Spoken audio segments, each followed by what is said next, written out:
Hi అండి. ఈరోజు పచ్చి మామిడికాయ తురుముతో కమ్మటి పులిహోర ఏ విధంగా ప్రిపేర్ చేసుకోవాలో ఈ వీడియోలో చూసుకుందామండి. మామిడికాయ తురుముతో ఈ విధంగా పులిహోరను చేసుకున్నట్టయితే రుచి చాలా బాగుంటుంది. ఒకసారి తప్పకుండా ట్రై చేయండి. ఈ విధంగా మీరు కమ్మటి పులిహోరను ఏ విధంగా ప్రిపేర్ చేసుకోవాలో మనము వీడియోలోనికి వెళ్ళిపోయి చూసుకుందాము.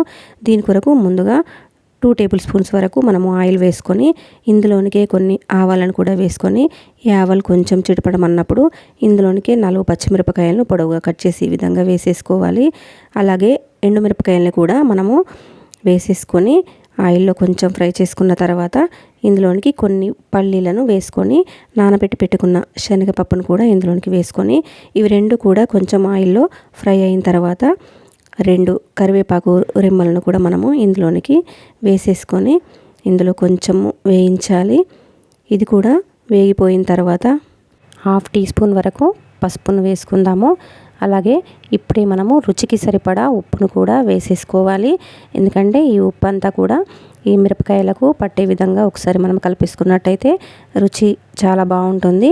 ఈ విధంగా కలిపేసుకున్న తర్వాత ఇప్పుడు ఇందులోనికి 1 కప్ వరకు తురిమి పెట్టుకున్న మామిడికాయ తురుమును ఇందులోనికి వేసేసుకొని ఈ మామిడికాయ తురుమును ఎక్కువగా వేపకుండా కొంచెం నూనెలో వేగిపోయిన తర్వాత మనము పొడి పొడిగా వండి పెట్టుకున్న అన్నమును ఇందులోనికి వేసేసుకొని అలాగే ఇప్పుడే మనము ఇందులోనికి ఒక 1/2 కప్ వరకు పచ్చి మామిడికాయ తురుముని మరికొంత మనం పైనుంచి వేసుకున్నట్టయితే రుచి చాలా బాగుంటుందండి.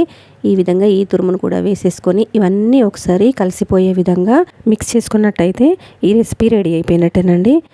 ఈ రెసిపీ ఈ విధంగా మనం ప్రిపేర్ చేసుకున్నట్టయితే టేస్ట్ చాలా బాగుంటుంది.